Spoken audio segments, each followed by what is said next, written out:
আসসালামু আলাইকুম জি, এটা হচ্ছে রেনবো কন্টেনার। এটা বের করো, কত এমএল, এটা বের করো। রেনবো কন্টেনারে দেখেন প্রত্যেকটা মাল এরকম লাইন ধরে, হ্যাঁ লাইন ধরে। এটা হচ্ছে ওই 2250 ml যে মালটা, ওইটার ভিতরে এই যে 2250 ml। এটা দেখেন এই যে কাটা, হ্যাঁ কাটা, এবং এই যে এই ছোট ছোট এই যে কাটা, এই প্রত্যেকটা লাইনের ভিতরে সব মাল কিন্তু এই যে এরকম। তারে এই যে গতকালকে নষ্ট হলো ঝক, অনেকগুলা ঝক নষ্ট হয়েছে। আজকে দেখেন এই যে এই মাল এই যে কাটা, এই সব মালই মনে করেন যে কাটা, এক পাশে না হয় আরেক পাশে কাটা। তো এরকম করে যদি কোয়ালিটি মনে করেন যে হয়, তাইলে ভাই কেমনে কি হবে? এগুলা মালের এই যে দেখেন, তো এগুলা নিচ থেকে আসছে না, এগুলো এক্সপোর্টের মাল ইন্ডিয়াতে যাবে।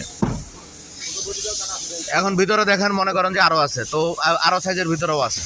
তো এরকম হইলে তো ভাই হবে না।